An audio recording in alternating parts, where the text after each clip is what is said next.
Well, that was,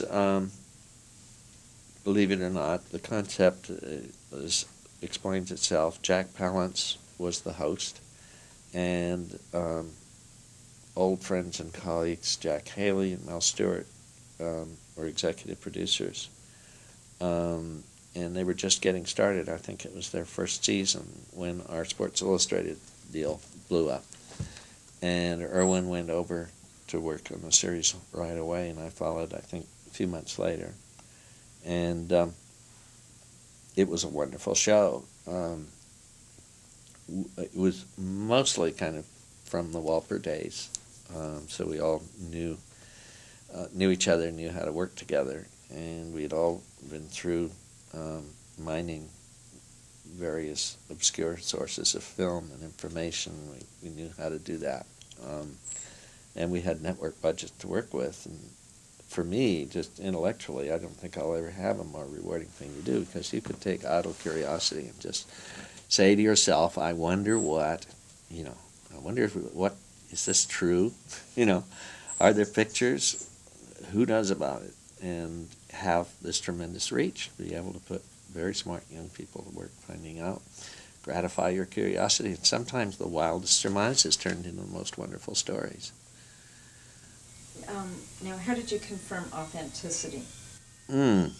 Well, I'd like to say because ABC was so strict about it, but the truth is they would accept any two written sources.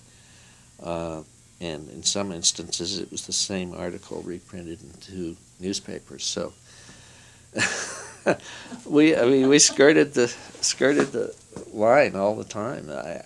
I am thankful for my geographic training, because they really are and were and still are very tough, and we were self-policing to a degree.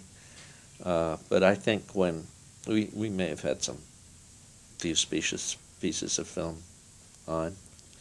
I mean, it's the old story, seeing is believing, and if there were convincing pictures, I don't think we went to great lengths to unmask. I mean, no one's perfect. Geographic had a show about the so-called lost tribes of Mindanao, a so-called Stone Age tribe discovered in the Philippines, which coincidentally I didn't have anything to do with, but if I had been on the spot, I think I would have made the same mistake. It was all pretty much of a fraud.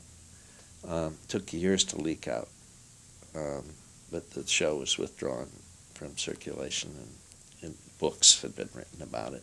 And it's all, they were not Stone Age people. It was a fraud. They were people who had been discovered quite a long time ago. And I forget, there was a political reason to have that whole thing, whole story sold, but Geographic bought it. And all of us did at the time.